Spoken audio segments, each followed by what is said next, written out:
The boss hunts in Plants vs. Zombies Garden Warfare 2 is without a doubt one of the best parts of the game. Some fights are really easy while other fights are very difficult, even if you have the best team in the world. Today, I'm going to be ranking the boss hunts from easiest to hardest. This will include the final bosses from the story mode because technically they count as boss hunts. Unfortunately, since 2018, boss hunts are no longer available in the Mystery Portal rotation, and achievements for boss hunts will remain locked for newer players of the game, unless the developers eventually fix this, which I highly doubt. I did, however, get to play the boss hunts with 3 other people thanks to PC modding. The mods aren't exactly perfect, as for some reason they give me a much larger enrage time meter. Nonetheless, I wanted to replay the boss hunts so I can refresh my memory and experience to provide the most accurate ranking list possible. And yes, all of the bosses were played on crazy difficulty.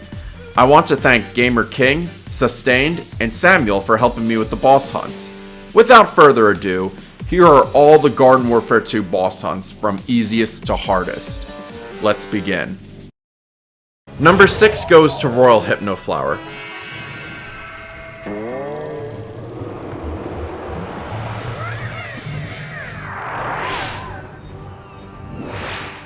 The first entry is a story mode boss hunt. This boss is relatively simple. Before even fighting her, you have to plant some coffee, and you have to fight off some weeds, dandelions, and hypno shrooms. Eventually, when you fight her, you also have to fight off a series of weeds, shadow flowers, and hypno shrooms.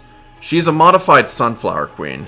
Her attacks consist of spores for long range, and for short range, hypnotism like a regular hypno shroom, and a slap attack like a normal sunflower queen. The side objectives for this boss are straight to the point, where you permanently turn into a goat, and the only way to turn back is to eat a series of poly leaves. This one is relatively the easiest because not many enemies spawn in at a time, and she is a big target. The only downside is maybe the sunflowers healing her slowly, but they can easily be picked off. I was able to pull this off solo on crazy difficulty with an astronaut. This is the only boss I know where you can actually beat it by yourself on crazy difficulty. Especially that this map is on Time Park, a reoccurring factor for boss hunts. I can't really say much about the others though.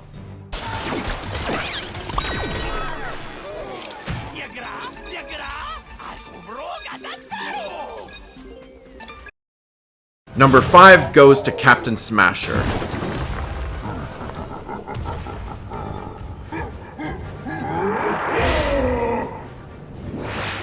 Another story mode boss. This boss is actually more challenging than the plant boss counterpart. This fight starts off with you planting a Jolly Rancher, and you need to fight off browncoats, pirates, and exploding imps. When he shows up, you fight him alongside pirate zombies and Captain Deadbeards.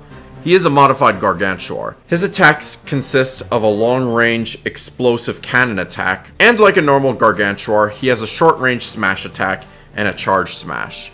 His side objectives are relatively harder than Royal Hypno-Flower's. He creates a curse which makes the boss invincible, and the only way to undo the curse is to kill off the barrel pirates that hold the curse. The challenge here is you have a time limit to kill them off, and they're always running away from you. Since all your attention is on the barrels, the other enemies have the opportunity to swarm you, and the boss can get in the way sometimes, making this boss fight a lot harder. If you run out of time, you're dead. I actually had a hard time actually soloing this boss on Crazy, but I was able to do it with AI teammates. He isn't as bad as the others, but he's definitely not the easiest. The upcoming bosses are not as easy as they actually require player teammates.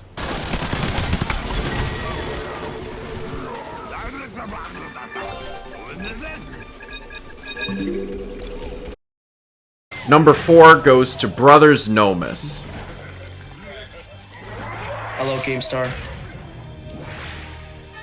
The first Mystery Portal boss on the list, the Brothers Gnomus consists of 4 different Giga Gnomes from the Infinity Time mode. It's also the only gnome-themed boss hunt in the game. You lure these guys out with a gnome contraption in Time Park, and you fight off Infinity Time gnomes. There's only one specific annoying enemy, and it's a champion Xplodin gnome, and when he explodes, he takes away your abilities and slows you down. The only way to get rid of this gnome curse is to remove the brand by the Rome statue. When the Brothers Gnomus show up, they only spawn one at a time. Their attacks are just like the Infinity Time Giga Gnome, but also has the same giant blue ball attack like King Gnomus. When they spawn in, they are immune to attacks, and the only way to hurt them is to attune a spectrum that is scattered across the time periods of the map. You have to attack the floating cubes to change the color that matches the gnome you are fighting. Once all the cubes are the same color as the boss, you can fight and kill the gnome. Be careful, because if you take too long to fight this boss, the gnomes will eventually switch spots. And if time's up, and if you have the gnome curse from the champion, you instantly die. Once you do kill off one of the brothers, you have to banish the gnome. It takes about 20 seconds to banish the gnome, but be careful about the other enemies attacking you. Once the gnome is banished, repeat this process 4 times until all 4 gnomes are dead. This one is also considered very easy, as it also takes place at Time Park. The gnomes also don't move as fast compared to the normal enemies in the game, and their hitboxes are also very large. Out of all the Mystery Portal bosses, this one is definitely the easiest, but bosses get a lot harder from here. Freaking bot. Let's go. Speed buffing the immobile bot. Literally. Number 3 goes to Sasquatch. Oh, here he comes. I'm not gonna like this. Here we go. Oh, there he is. The big boy. The epic Sasquatch. In my opinion, this boss is considered one of the most balanced bosses in the game. It's not too hard and it's not too easy. However, teamwork is much more important than ever from here on out. Sasquatch is a modified Yeti. Instead of freezing you, he sets you on fire. This can be very tricky, but here's how the fight goes. You start the fight by planting a taco and fighting off waves of brown coats, imps, camo rangers, zoologists, gargantuars, and an exclusive Sasquatch imp where they explode with fire. When the Sasquatch spawns, he takes hits as normal, but with a lot of health depending on the difficulty. His attacks will consist of a long-range fireball attack and a short-range explosive fire attack. When fighting him, he also spawns waves of brown coats, Sasquatch imps, camo rangers, landscapers, zoologists, and breakfast brains. Eventually, when Sasquatch loses a third of his health, he will begin a burrow and you will no longer be able to attack him. He will attempt to heal himself, and the only way to get him out of his burrow is to do his side objectives. Your team needs to shoot and destroy all of the heal burgers that spawn across the map under a time limit. The timer resets with every burger you destroy. If you fail to destroy all the burgers in time,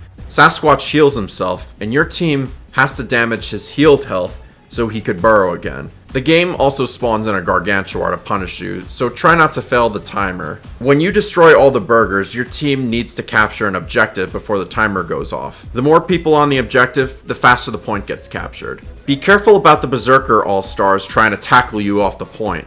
If your team fails to capture the point in time, or if you not got into the circle when the time goes off, you're dead. Capturing the point and staying here is crucial to keep your team alive. Once Sasquatch spawns, you can continue to attack him, and this process will repeat. Each time a heal burger round repeats, the game adds more burgers with each round of the heal burgers. There are only 3 points to capture, and the probability will reduce of the spawns point with each round you survive. For example, in round 1, if the spawn point is on the right, the next one will either be in the center or on the left, and so on.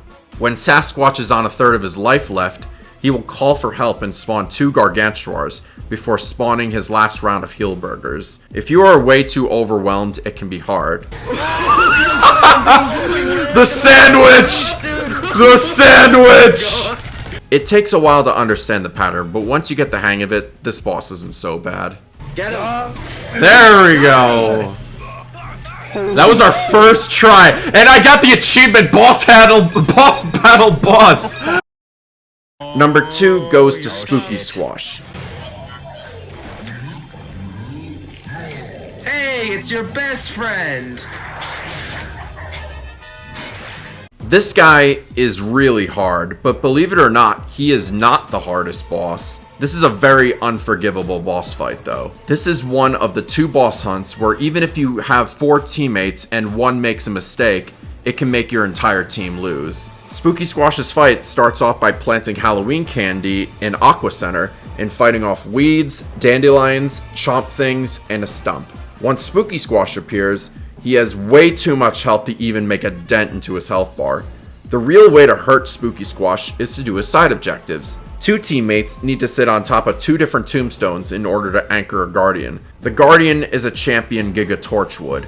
2 other teammates have to kill off the champion Giga Torchwood, while the first 2 need to remain on the point. If someone leaves the point while fighting the guardian despawns and you have to start over, so be sure you stay on that point. Sometimes it's easier said than done when weeds swarm you on the point or Spooky Squash himself walks by and tries to kill you off the point. Once the guardian is dead, it is safe to leave the point. Next you have to collect a bucket of candy that can spawn randomly on the map. If someone picks up the bucket will require candy. You can collect candy from champion plant heroes.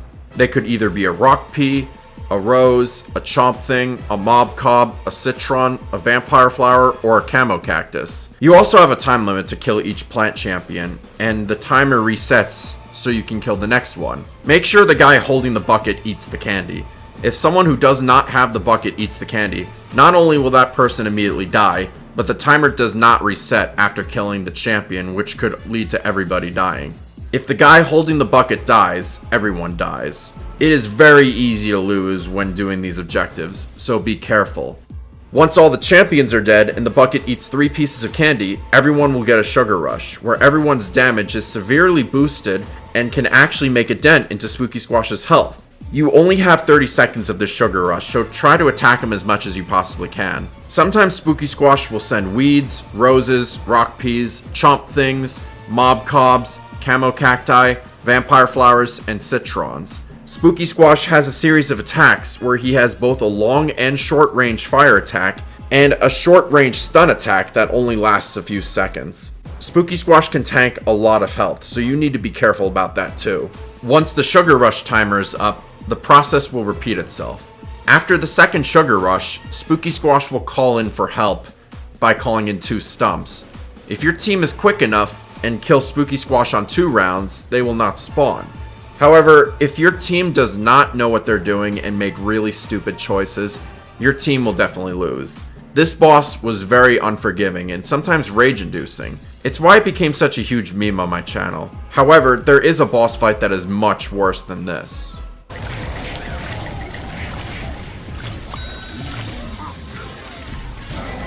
Get him! Yeah! Yes!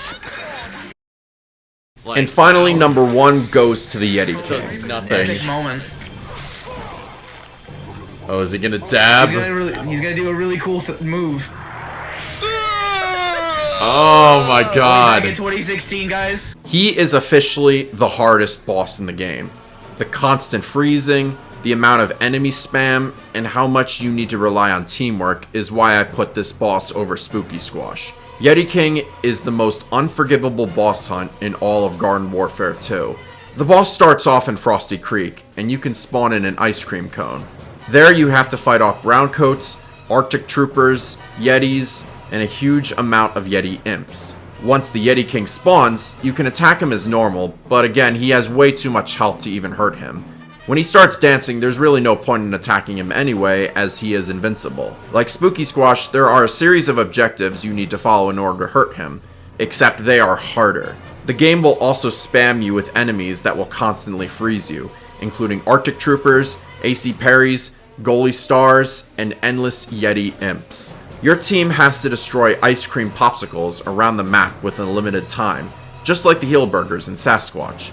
A disco zombie spawns in too, so be careful. If you run out of time to kill off all the popsicles, everyone dies, and it's game over. Once the popsicles are all destroyed, the game will send an entire army to your team, including a boss Yeti. If your team isn't quick enough, you will have to fight the disco zombie and the Yeti at the same time. This part is all about stalling time, so whatever you do, make sure your team stays alive. Eventually, a champion imp will spawn and your team needs to kill it. There it will drop a drink. If a player drinks it, then a powerful ring will spawn around a player, which I'll call here a spring ring. Everyone who is in the spring ring will get a massive damage buff that can damage enemies in the thousands. It's just like the Sugar Rush in Spooky Squash, except it's only in a small limited space. To get the maximum damage possible to the Yeti King, make sure all of the teammates can join you in the spring ring to attack him. The The game gives you 30 seconds of Spring Ring. Sometimes if you're lucky, he's already close by, so you don't have to waste precious seconds to travel across the map to chase him down. Sometimes the game will spam enemies to surround you, so if possible, make sure one player shoots the other enemies while the others attack the Yeti King in the Spring Ring. Be careful, because if the player with the Spring Ring dies, the damage buff ends and you have to start the process over. Once the time of the Spring Ring is up, the process will repeat anyway. Doing all this is easier said than done, as it is so easy for your team to get wiped out. With the constant freezing and the enemy spawning, even the Yeti King has attacks that are pretty similar to the Yeti, but I think his attacks even do more damage. This fight requires your team to know what you're doing and to keep healing at all times. Sunflowers are a top priority to stop the freezing, but even there is so much going on you can barely stop it. Be very careful and work efficiently as a team, and eventually the Yeti King's luck will run out. I'm not gonna beat him you because I'm getting shot. Die.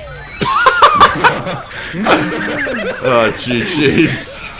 Let's go. I wasn't even there for that. I was too busy getting frozen to death.